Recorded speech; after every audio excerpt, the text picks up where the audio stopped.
ಮಾಡೋದು. ಸುಮ್ನಿರ್ರಿ ಚಾರಿ ಬೈಬೋದು, ಸೈಲೆಂಟ್ ಆಗಿದ್ರೆ ಒಳ್ಳೇದು. ಯಾರು ಕೆಮ್ಮಂಗಿಲ್ಲ ಯಾರಲ್ಲಿ ರುಕ್ಕು ಕೊಡೋದು. ಮಹಾಜನಗಳೇ, ಈ ಅಧಿವೇಶನ ಇದ್ದ ಕಾರಣಕ್ಕಾಗಿ ನಿಮ್ಮೆಲ್ಲರ ನೆಚ್ಚಿನ ನಾಯಕರುಗಳು ಇಲ್ಲಿ ಗಂಟ ನನ್ನ ಕೈಗೆ ಸಿಕ್ಕೇ ಇರ್ಲಿಲ್ರಿಪ್ಪ. ಹಿಂಗಾಗಿ ಇವತ್ತೊಂದಿಬ್ಬರು 3 ಜನ ಸಿಕ್ಕಾರ್ರಿಪ್ಪ. ಅವ್ರನ್ನ ಮಾತಾಡ್ಸ್ಕೊಂಬರನ್ ಬನ್ರಿಪ್ಪ. ಎಡ್ಡಿಜಿ, ಏನ್ರಿಪ್ಪ ಸಮಾಚಾರ?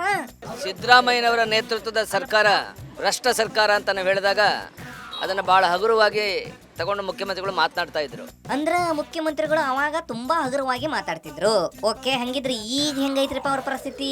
ಈಗ ಹೆಂಗ ಮಾತಾಡಕತ್ತಾರ ಅವರು? ಆದ್ರೆ ಸಿದ್ದರಾಮಯ್ಯನವರ ಮಹದೇವಪ್ಪನವರ ಆಪ್ತರು 156 ಕೋಟಿಗೂ ಹೆಚ್ಚು ಬೇನಾಮಿ ಆಸ್ತಿ ಹಣ ಇಟ್ಟಿರುವಂತದ್ದು ಬೆಳಕಿಗೆ ಬಂದಿದೆ. ಹೌದೌದ್ರಿ. ಅಲ್ರಿ ಡಿಜೆ ಅವರೇ, ಸಿಎಂ ಅವರ ಆಪ್ತರ ದುಡ್ಡು ಇಷ್ಟನ್ನ ಅಥವಾ ಇನ್ನೂ ಏನಾರು ಸಿಗಬಹುದ್ರಿಪ್ಪ ಅವ್ರ ಕಡೆ? ಇನ್ನೂ 100 ಕೋಟಿ ಇವರ ಹಣ ಎಲ್ಲಿದೆ ಮಂತ್ರಿಗಳದ್ದು ಅದೆಲ್ಲ ಬಹಿರಂಗ ಆಗೋದಿದೆ.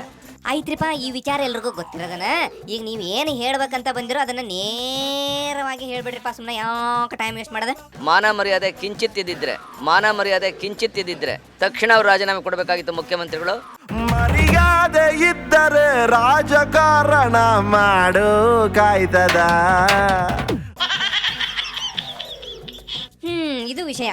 ಸಿಎಂ ಸಾಹೇಬ್ರೆ, ನೋಡ್ರಿಪ್ಪ, ಎಡ್ಡಿಜಿ ಅವರು ನಿಮಗೇನಾದ್ರೂ ಇದ್ರೆ ಅಥವಾ ಇದ್ದಿದ್ರೆ ನೀವು ರಾಜೀನಾಮೆ ಕೊಡಬೇಕಿತ್ತು ಅಂತ ಹೇಳಕತ್ತಾರ ಅವರು. ಸೊ ಈಗ ಆ ಮಾತಿಗೆ ನಿಮ್ಮ ಪ್ರತಿಕ್ರಿಯೆ ಏನ್ ಹೇಳ್ರಿಪ್ಪ? ಏನ್ರಿ ಸಿಎಂ ಸಾಹೇಬ್ರೆ? ಓ, ಯಾರೋ ಇಬ್ರು ಅಧಿಕಾರಿಗಳು. ಓಕೆ, ಮುಂದೆ ಹೇಳ್ರಿಪ್ಪ. ಇನ್ಕಮ್ ಟ್ಯಾಕ್ಸ್ ನವರು ರೈಡ್ ಮಾಡಿದ್ದಾರೆ ಅವ್ರ ಹತ್ರ ಒಂದಷ್ಟು ದುಡ್ಡು ಸಿಕ್ಕಿದೆ. ಏನ್ರಿ ಅದು ಹೇಳಿದ್ದು ಇನ್ನೊಂದ್ಸರಿ ಹೇಳ್ರಿ. ರೈಡ್ ಮಾಡಿದರೆ ಅವ್ರ ಹತ್ರ ಒಂದಷ್ಟು ದುಡ್ಡು ಸಿಕ್ಕಿದೆ.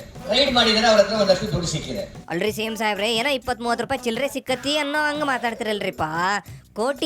ಕೋಟಿ ಲೆಕ್ಕದಲ್ರಿಪ್ಪ ಸಿಕ್ಕಿದ್ದಲ್ಲಿ ದುಡ್ಡು. ಅದನ್ನಿಷ್ಟು ಹಗುರವಾಗಿ ಮಾತಾಡ್ತಿರಲ್ರಿ ನೀವು.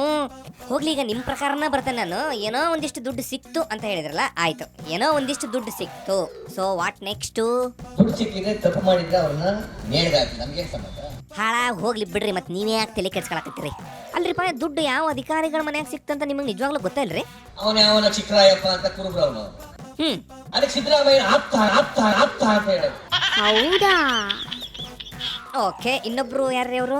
ಇನ್ನೊಬ್ರು ಜಯಚಂದ್ರ ಅಂತ ಸಡುಕಾಸ್ತವನು. ಅವನು ಮಾಧವಪ್ಪ ಆಪ್ತ ಅಂತ ಹೇಳೋದು. ಹಾಗೆ ಇಬ್ರಲ್ಲಿ ಒಬ್ಬ ಕುರುಬ ಆಗಿದಕ್ಕೆ ನಿಮ್ಮ ಆಪ್ತರಂದ್ರು, ಇನ್ನೊಬ್ರು ಸೆಡಲ್ ಕಾಸ್ಟ್ ಆಗಿದಕ್ಕೆ ಮಹಾದೇವಪ್ಪನವರ ಆಪ್ತರು ಅಂತ ಹೇಳಿದ್ರು. ಹಂಗಿದ್ರೆ ನೀವ್ಯಾಕೆ ಸುಮ್ಮನೆ ಇದ್ದೀರಿ? ನೀವು ಒಂದು ತಿರುಗಿಸ್ಬಿಡ್ರಲ್ಲ ಎಡ್ಡಿಜಿ ಅವ್ರಿಗೆ ಬಾಣನ. ಹಾಗಾದ್ರೆ ಯಡಿಯೂರಪ್ಪನವ್ರಿಗೆ, ಜಗದೀಶ್ ಶೆಟ್ಟರ್ಗೆ ಅವ್ರ ಜಾತಿಯವ್ರ ಅಧಿಕಾರಿಗಳಿಲ್ವೋ? ಇಲ್ಲವೋ? ಅವ್ರನ್ನೇನಂತ ಕರಿಬೇಕು ನಾವು?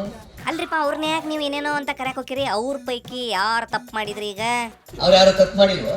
ಸೇಮ್ ಸಾಹೇಬ್ರೆ, ಇದು ಹೆಂಗ್ರಿಪ್ಪ ಅಂತಂದ್ರ, ಅವ್ರ ಅಧಿಕಾರದಾಗಿದ್ದಾಗ ಅವ್ರ ಕಡೆದವ್ರು ಬೆನ್ನಿ ನಿಲ್ತಾರ, ನೀವು ಅಧಿಕಾರದಾಗಿದ್ದಾಗ ನಿಮ್ ಕಡೆದವ್ರು ಬೆನ್ನಿ ನಿಲ್ತೀರಿ, ಇಷ್ಟೇ.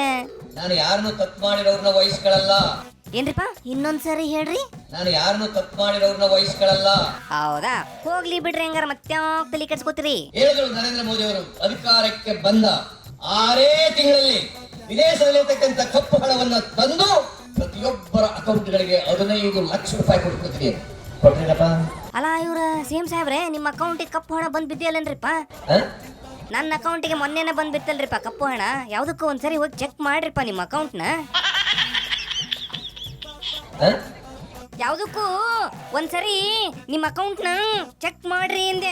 ಅಲ್ರಿಪ್ಪ, ಅವ್ರು ಹೇಳೋದೇನ್ರಿಪ್ಪ ಅಂತಂದ್ರ, ಊರು ಸ್ವಚ್ಛ ಮಾಡೋದಕ್ಕಿಂತ ಮುಂಚೆ ನಿನ್ ಮನಿ ಸ್ವಚ್ಛ ಮಾಡ್ಕೋ ಅನ್ನೋ ಮಾತನಂಗ ಅವ್ರು ಹೊರದೇಶದಾಗಿರೋ ಕಪ್ಪಣ ತರೋದಕ್ಕಿಂತ ಮೊದಲು ನಮ್ಮ ದೇಶದೊಳಗಿರೋ ಕಪ್ಪಣನ ಹೊರಗೆ ತೆಗಿಯಾಕತ್ತಾರ. ಸೊ ಹಿಂಗಾಗಿ ಮುಂದೆ ಅದನ್ನು ತರ್ತಾರ, ಮುಂದೆ ಸ್ವಿಸ್ಗೆ ಕೈ ಹಾಕ್ತಾರ ಅಂತ ಅವ್ರು ಹೇಳೋದು ಮಾತು. ಸರಿ, ಈಗ ನೀವು ನೆಕ್ಸ್ಟ್ ಹೇಳ್ರಿಪ್ಪ. ಈಗ ಒಂದು ತೀರ್ಮಾನ ಮಾಡಿ, ಒಂದು ಡಿಸಿಷನ್ ತಗೊಂಡಿದ್ದಾರೆ. ಯಾರ್ಯಾರ ಹತ್ರ ಕಪ್ಪು ಹಣ ಇದೆ ಅದನ್ನ ಬಯಲಿಗೆಳಿತೀನಿ. ಓಕೆ, ಬೇಸ್ ಸೂಪರ್. ಓ, ಸ್ಟಾಪ್ ರೀಪ್ಪ, ಸಾಕ್ ಬಿಡ್ರಿಪ್ಪ, ಮುಂದಿಂದ ಹೇಳ್ಬಾಡ್ರಿ. ಬೇರೆ ವಿಚಾರ ಏನ್ರಿದ್ರೆ ಮಾತಾಡ್ರಿಪ್ಪ. ಭ್ರಷ್ಟಾಚಾರವನ್ನ ನಿಗ್ರಹಿಸ್ತೇನೆ. ಬೇಸ್ ಸಮಥಿಂಗ್ ಇಷ್ಟಪಟ್ಟೆ ಮಾಡಿ. Okay, next. ನಕಲಿ ನೋಟುಗಳನ್ನ ತಡೀತೇನೆ. Base okay. ಅಲ್ಲಿಂದ ಉಗ್ರರ ಮೂಲಕ ಫೋಟೋ ನೋಟ್ಗಳು ನಮ್ಮ ದೇಶಕ್ಕೆ ಬರ್ತಾ ಇದ್ದಾವೆ, ಅದನ್ನ ತಡೀತೇನೆ. ತಡೀರಿ. ಬೇಸ್ ಹೇಳ್ರಿ. ಶಬಾಷ್. Okay, next. ನರೇಂದ್ರ ಮೋದಿ ಅವರೇ, ನಿಮ್ಗೆ ನಮ್ದೆಲ್ಲ ಸಂಪೂರ್ಣ ಸೇಮ್ ಸಾಹೇಬ್ರೆ, ಮೋದಿ ಅವ್ರ ಬಗ್ಗೆ ಇಷ್ಟು ಮಾತಾಡಿದ್ ಸಾಕು, ಬೇರೆ ಇನ್ನೇನಾರು ಮಾತಾಡ್ರಿಪ್ಪ. ನಿಮ್ಗೆ ಸಾಕಾ? ಅಯ್ಯೋ ರಾಮ, ನಂಗೆ ಆಗಲೇ ಸಾಕಾಗಿ ಹೋಗ್ಬಿಡತ್ರಿಪ್ಪ. ಇದು ಯಾವ್ದೇ ಅಲ್ರಿಪ್ಪ, ಈಗ ನೀವು ಇದ್ಯಾವ ನ್ಯಾಯ ಅಂತ ಕೇಳ್ತಿರಲ್ಲ. ಮೋದಿ ಅವ್ರ ಬಗ್ಗೆ ನೀವು ಮೋದಿ ಅವರಿಗೆ 1% ಬೆಂಬಲ ಕೊಡದೇ ಇರೋರು ಈಗ ಪೂರ್ಣ ಬೆಂಬಲ ಅಂತ ಹೇಳ್ತಿರಲ್ಲ. ನಿಮ್ದು ಯಾವ ಸೀಮಿ ನ್ಯಾಯ ರೀಪ? ಓಕೆ ರೀಪ, ಒಂದು ಕೆಲಸ ಮಾಡ್ರಿಪ್ಪ, ಇಷ್ಟೆಲ್ಲ ಮಾತು ಬೇಡ, ನಿಮ್ಮ ಸರ್ಕಾರದ ಬಗ್ಗೆ ಒಂದು ಸ್ಟ್ಯಾಂಡರ್ಡ್ ಸ್ಟೇಟ್ಮೆಂಟ್ ಕೊಟ್ಬಿಡ್ರಿಪ್ಪ ಸಾಕು. ಒಂದು ಬೇಜಿ ಸರ್ಕಾರ ಅಂತಕ್ಕಂಥದನ್ನ ಜನ ತಿಳಿಸ್ತಕ್ಕಂಥ ಕೆಲಸವನ್ನ ನೀವು ಮಾಡಬೇಕು. Very good. ಓಕೆ ರೀಪ, ಈಗ ನಿಮ್ಮ ಬಗ್ಗೆ ನಿಮ್ಮ ಸರ್ಕಾರದ ಬಗ್ಗೆ ಮಾತಾಡಿದ್ ಸಾಕು. ಈಗ ಇಶು ಅಂಕಲ್ ಬಗ್ಗೆ ಏನಾರ ಮಾತಾಡಿದ್ರೆ ಮಾತಾಡ್ರಿ, ಇಲ್ಲಾಂದ್ರೆ ಬಿಡ್ರಿ. ನಾನು ಕೇಳಿದೆ ಮೊನ್ನೆ ಕೌನ್ಸಿಲ್ನಲ್ಲಿ, ಈಶ್ವರಪ್ಪ ಎಲ್ಲೋಗಿದ್ರಿ ನೀವು ಇಲ್ಲ ಕೇಟ ಹಾಕಿದಾಗ, ಈಗ ಹಿಂದ ಹಿಂದ ಹಿಂದ ಹಿಂದ ಹಿಂದು ಮುಂದು ಏನೋ ಒಂದು ಒಟ್ಟು ಮುಂದೆ ಹೇಳ್ರಿಪ್ಪ ನೀವು. ನೀವೇನಾದ್ರು ಯಡಿಯೂರಪ್ಪ ಈಶ್ವರಪ್ಪ ಹಿಂದ್ಗಡೆ ಹೋದ್ರೆ ಅಲ್ರಿ, ಅವ್ರು ಯಾಕೆ ಈ ಹಿಂದೆ ಮಾಡ್ಕೊಂಡ್ ಕುಂತಾರ್ರಿ? ಆಮೇಲೆ ಯಾಕೆ ಹಿಂದ ಮಾಡಿದ್ಯಪ್ಪ ಅಂತಂದ್ರೆ ಯಡಿಯೂರಪ್ಪನ ಚೀಫ್ ಮಿನಿಸ್ಟರ್ ಮಾಡಬೇಕಾಗಿತ್ತು. ಹ್ಮ್ ಜೈಲ್ ಹೋದವ್ರು ಚೀಫ್ ಮಿನಿಸ್ಟರ್ ಮಾಡಕ್ಕೆ ಹಿಂದುಳಿದವರೆಲ್ಲ ದಾರಿ ತಪ್ಪಿಸ ಕೆಲಸ ಇದೆ. ಹ್ಮ್ ಒಪ್ಪಿದ್ದೀರಾ? ಯಡಿಯೂರಪ್ಪನ ಚೀಫ್ ಮಿನಿಸ್ಟರ್ ಮಾಡಕ್ಕೆ ನೀವೆಲ್ಲ ಈಶ್ವರಪ್ಪ ಹಿಂದ್ಗಡೆ ಹೋಯ್ತೀರಾ? ಏನ್ರಿಪ್ಪ, ಯಾರು ಮಾತಾಡೋವಲ್ರು? ಜೋರಾಗಿ ಕೇಳ್ರಿಪ್ಪ ಇನ್ನೊಮ್ಮೆ. ಹೋಗ್ತೀರೇನ್ರಿ? ಹೋಗ್ತೀರೇನ್ರಿ? ಹೋಗ್ತೀರೇನ್ರಿ? ಮಾತಾಡೋವಲ್ರಿಪ್ಪ ಯಾರು? ನೀವು ನೆಕ್ಸ್ಟ್ ಹೇಳ್ರಿಪ್ಪ, ನೀವು ವೇಟ್ ಮಾಡಕ್ ಹೋಗ್ಬೇಡ್ರಿ. ನಾನು ಹೇಳ್ತೇನೆ, ಇವತ್ತು ಎಲ್ಲಾ ಜಾತಿ, ಎಲ್ಲಾ ವರ್ಗದವರು, ಬಡವರು, ಮಹಿಳೆಯರು, ಹಿಂದುಳಿದವರು, ರೈತರು, ಇವ್ರ ಪರವಾಗಿ ಇವರ ಹಿತ ಕಾಪಾಡತಕ್ಕಂತ ಯಾವುದಾದ್ರೂ ಪಕ್ಷ ಇದ್ದೆ ಅದು ಕಾಂಗ್ರೆಸ್ ಪಕ್ಷ ಮಾತ್ರ ಹೊರತು ಬೇರೆ ಯಾವುದೇ ಪಕ್ಷ ಅಲ್ಲ ಈ ದೇಶದಲ್ಲಿ ಇರತಕ್ಕಂಥದ್ದು. Very good. ನೀವು ಎಲ್ಲಿ ಬಿಜೆಪಿ ಅಂತ ಹೇಳ್ತೀರಾ ಅನ್ಕೊಂಡ್ ಭಯ ಪಟ್ಕೊಂಡ್ ಕುಂತಿದ್ದೆ ನಾನು. ಓಕೆ ರೀಪ, ಲಾಸ್ಟ್ ಒಂದು ಡೈಲಾಗ್ ಹೇಳ್ರಿಪ್ಪ.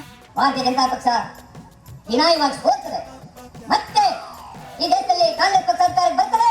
ರಾಹುಲ್ ಗಾಂಧಿ ದೇಶದ ಪ್ರಧಾನಮಂತ್ರಿ ಒಬ್ಬ ಯುವಕ ಆಗಲಿಕ್ಕೆ ಅವಕಾಶ ಸಿಗ್ತದೆ. ಹಂಗಿದ್ರೆ ಬಿಜೆಪಿ ಸಾಧ್ಯತೆ ಇಲ್ಲ ಅಂತೀರು?